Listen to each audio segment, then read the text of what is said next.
Well, hello everybody. Fancy meeting you here. This is episode number 45 of the Wondrous Stuff Vodcast, broadcast live on Google Hangouts on air every week. It's a place where you'll find news, information and commentary on science, engineering and technology from the past week and beyond. Anything else that interests us from inside our tiny little human brains may pop up into the conversation this night. As ever, my name is John Gardner, and to help me out on the journey to knowledge, let me introduce again one of my colleagues, Ross Davidson. Say hello, chap. Hello, chap. So, me and you again there, Ross. Yeah. So, Richard's off sorting things out, and just airballs living... apparently. Eh? Airballs apparently. Airballs, yes, yeah, airballs. Looking after his life because unfortunately other things go on outside of the podcast. Do they? Podcast. Yes, that's true. I didn't believe in myself. So it's going to be another short edition, I think, this evening. We've got a cozy 10 minutes. So I'm going to start off first, and then Ross is going to come up with something that's quite cryptic. Actually, he told me that I need a piece of paper, a pencil, and some scissors. Ooh. I don't know what's coming up there. Anyway, so I'm going to start off with Scientism, and you'll be going, Scientism? What's that? Well, Scientism. I'll tell you what. Before I go that, there is a precursor. It all comes. This topic comes from this book, which is called "The Hair of the Dog and Other Scientific Surprises." It's by Carl Saber. Great value. Have you read it? No, I'm just saying great value. Yeah, well, yes. You see, thanks to the works, I get all my bathroom books from the works, and without the works, I would be an entirely digital operation. But I still have these. This is a good book. It's a good book because it has sort of tiny little. It's not really chapters, but it's every little segments of a couple of stories about something in science. And this one is about scientism. Now, scientism, Wikipedia handily gives you the definition, which is the belief in the universal applicability of the scientific method and approach, and the view that empirical science constitutes the most authoritative worldview or the most valuable part of human learning, to the exclusion of other viewpoints.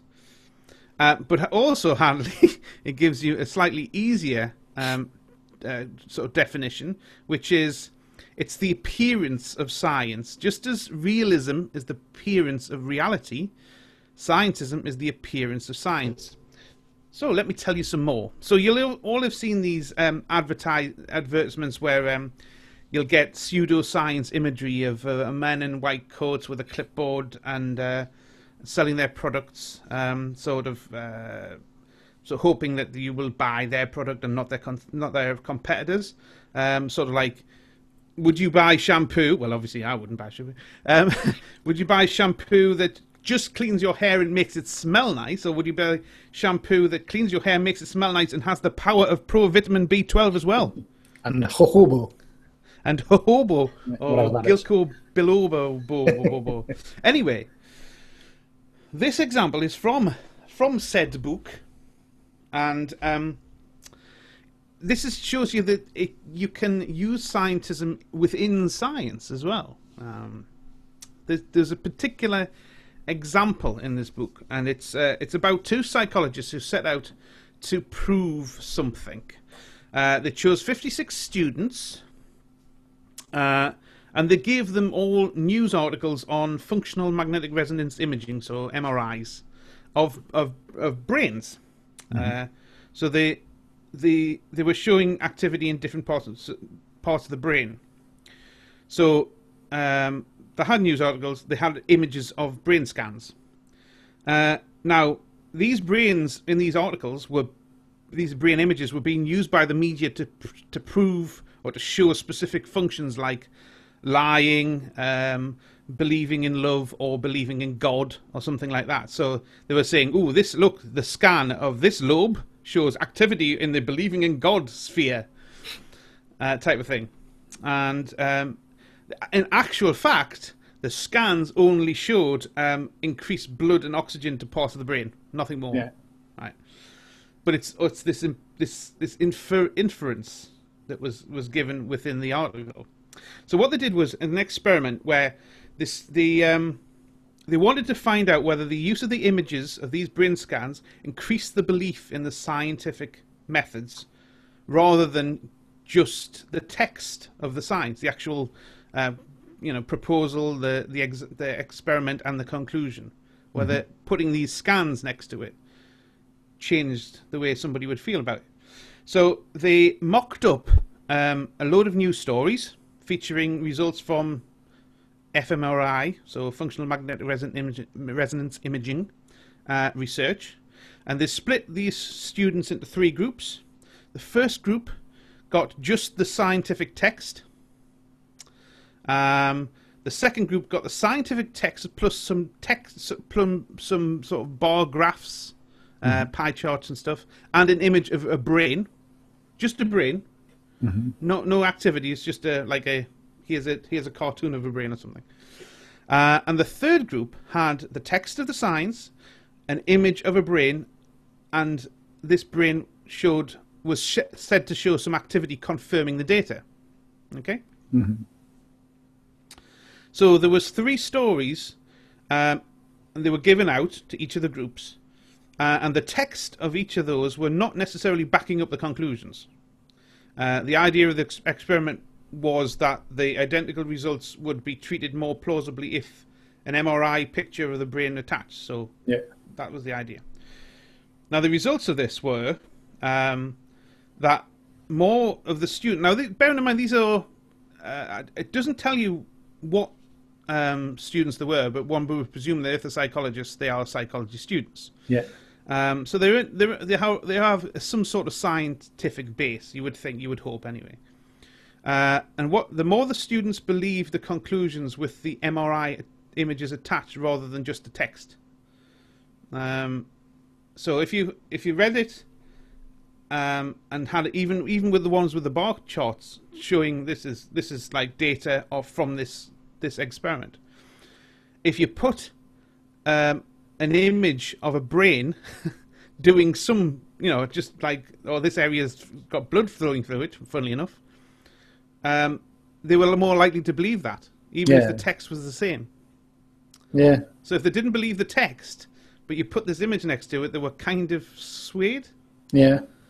I can sort of see how that works, though, because if you do have some sort of like scientific research, having sort of the images are like supporting evidence. So it's sort of like, even though the images didn't actually show anything, you're more inclined to say, okay, well, that's text and images are both saying something. So yeah, but surely, if you've got it in proper conclusion in table form, the idea is that you believe the stats. Well, you should do, but I think going back to the sort of advertising thing, it is one of these things where, that's a sort of a trick that's used in adverts where they'll show a graph and they'll show it like before and then after, and there'll be no like nothing on the charts to say what the graph's showing. Yeah, there'll be nothing on the axes. Yeah, nothing on the axes. Like, here's a line. Yeah, but because after look, it's bigger. It must do something. And it does sort of like hook into a sort of a gullibleness, I suppose, of you, that you sort of think, "Ooh, well, it's a graph. It must be more accurate than someone just saying it, or just numbers."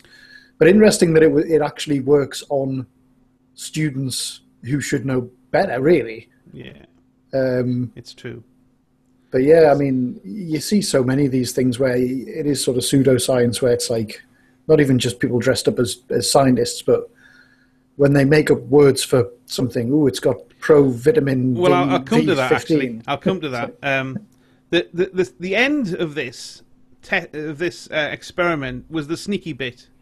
Was when these psychologists wrote up the experiment that they've just done, the psychologists wrote up the results basically informing anybody doing any cognitive science experiments should include random brain images if they want to get more funding.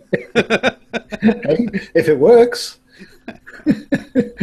So the conclusion is pictures of brains. Yeah. Yeah. So look, this brain looks more functional than that brain. Yeah.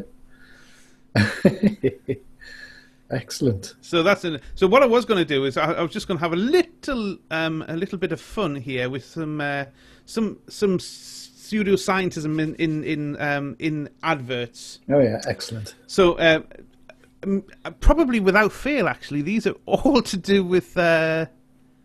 I think they're all to do with shampoos or cosmetics and various. They are the worst offenders. They are the worst offenders. So, just before you go into that as well, there's a great shampoo advert on at the moment where halfway through the advert it says, "Please do not shampoo your eyes." Yes, I've seen that one. People need to be told this. Anyway, carry on. Anyway, so we're going to go through some. I don't think I'm being harsh here. I think I've taken a fair old a raft of cosmetic shampoo products from many different manufacturers, and they're all as bad as each other. So we have the first one is L'Oreal Elvive. Oh yes, I'm sure you know that and use it I use it nightly. Yes, like you just stepped out of a salon.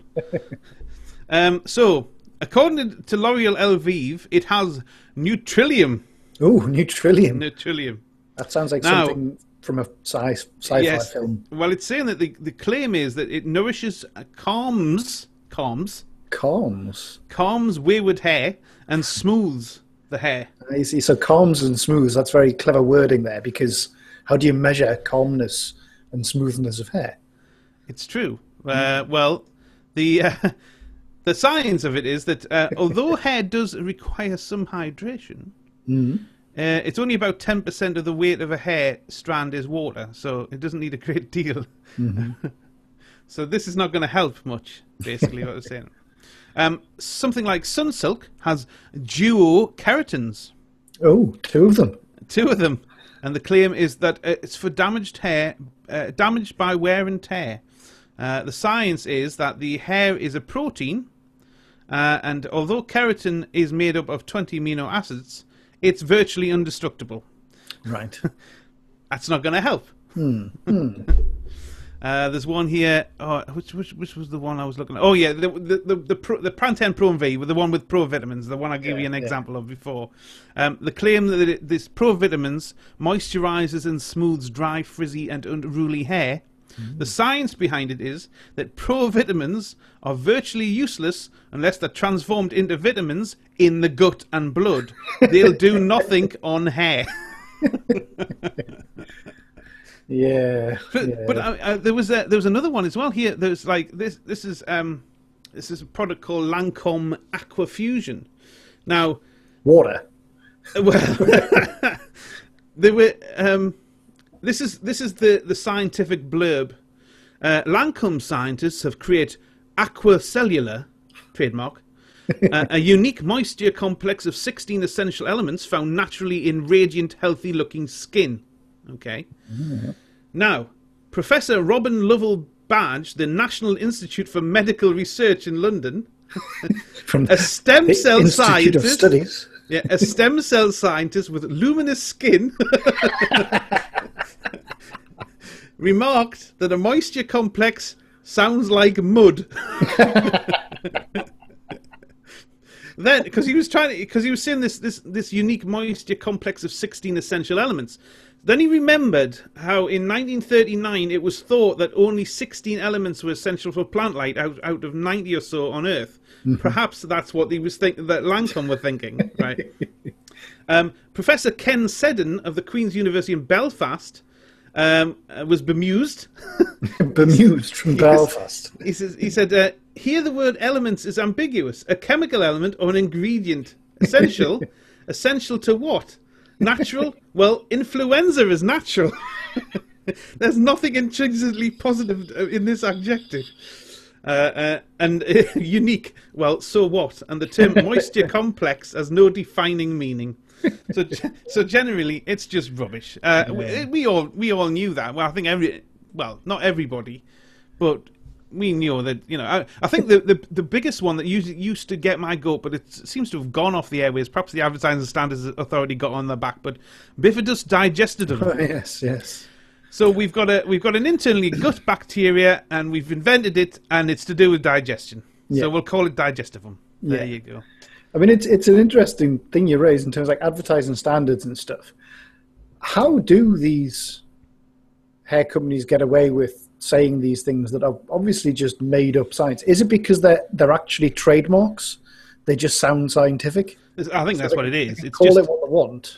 if you called it, well, they make it vague as possible, don't they? I mean, the whole point of it is make it vague. I mean, even those scientists said, well, what are these? What is in that context? What does it mean? What is stick to facts. If you say something that's completely scientific fact, you have to prove that it's completely scientific fact. Yeah.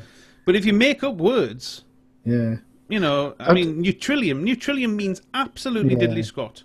I remember looking at these adverts once in terms of the statistics as well. You know, where they say things like up to 90% of people say it transformed their hair, and it's like, well, up to 90%, so it could have been 5%. Me and my good lady wife always have a good laugh at the small stats at the bottom of these adverts, because it's like out of like 50 people, 65% said it would improve their hair. Yeah. That's a crap stat. Well, that's appalling. 50 people, and not you couldn't even get 50 people to agree. Yeah, there was one that I saw where it was like, you know, it said something like, you know, 73% of people agree, and then it was something like, you know, out of a survey of, it was something like 13 or something. And I was trying to work out there wasn't even a number of the people that would make it 73%. Yes, you know, that's true. You'd have to hack somebody in half. It was like, how, completely made up. The legs of that person, they said yes, but the head said no. Yeah, yeah, interesting. But I thought that it would cheer everybody up if I included that one this week. I'm a bit disappointed that Richard wasn't around, actually, because I'm sure we'd have a good rant about that. Definitely. So anyway, that's all I have. So are you going to tell me what this cloak and dagger stuff's about then? I will. It may not last very long. I thought it was quite interesting. You may go, oh, is that it? But I have pieces of paper. So a bit of paper. I have scissors. This is obviously one for the vodcast and not for the podcast. Yes. Right. What I want you to do, right? Okay. Yeah. Is, can you see that? See, I've got a box. Right, box. I want you to cut a square out the middle of the paper. Oh, okay. Yeah. I can probably do that. Okay. I have the bluntest scissors in all of eternity. Does it have to be an absolute square? No. It's like the oblong would do. That's fine, as long as it's roughly square shaped.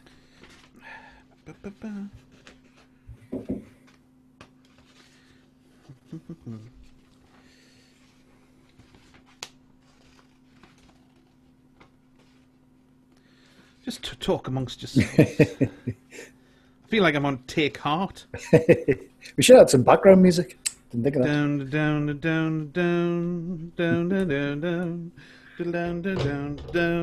Down.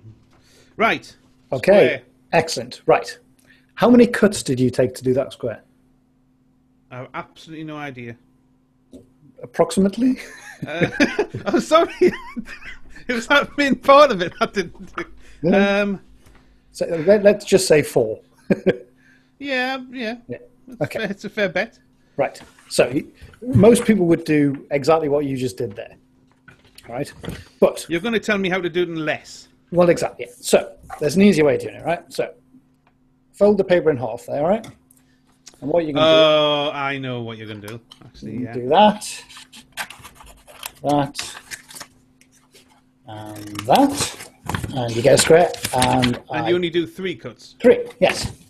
Or, as I destroy more of my wife's extra paper, if you fold the paper in half... It's 20 quid a sheet, that, Ross. If you fold the paper in half twice, okay, so that, you can go 1, 2. So 2 cuts. And can you guess what I'm going to do next?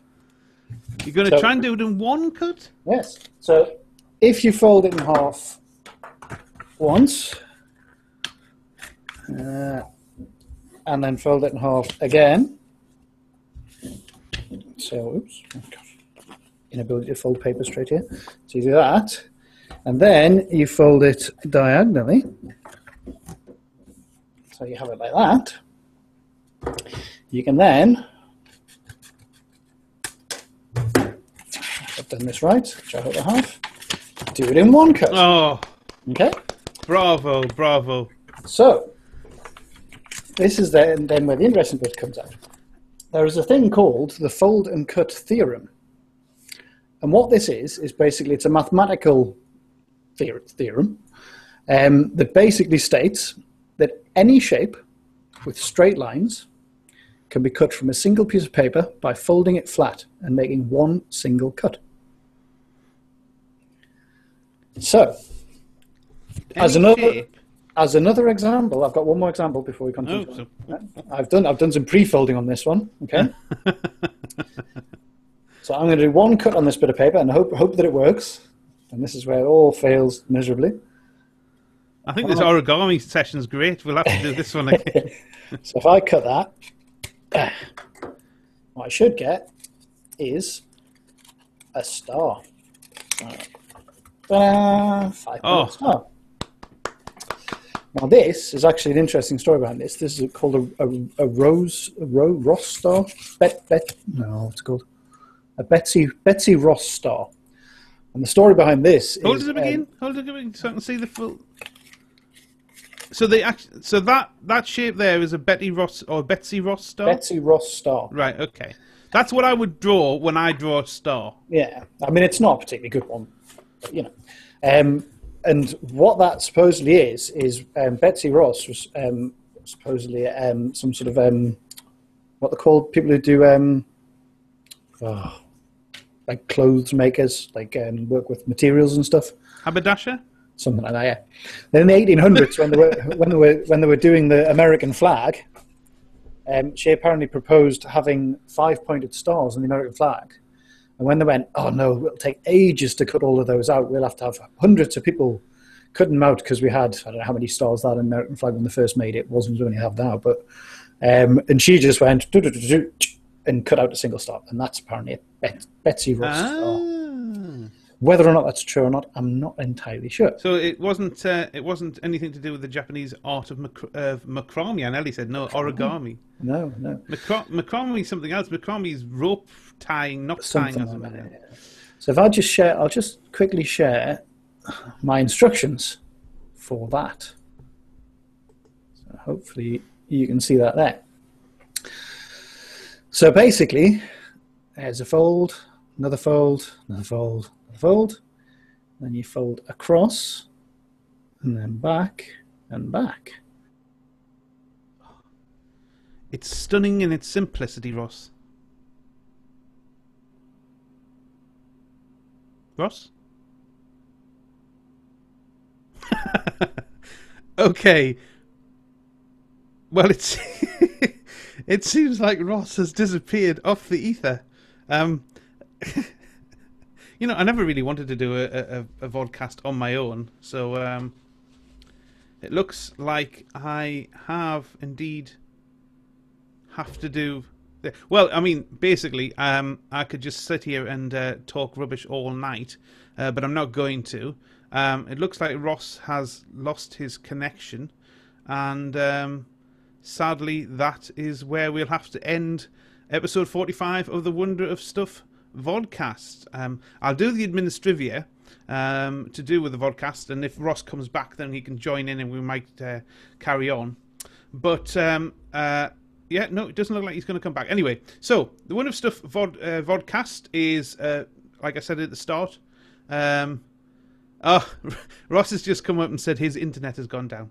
Anyway, so what we'll do is, like I said at the start, the Vodcast is on Google Hangouts on air, and we have an archive on the Wonder of Stuff blogspot.com,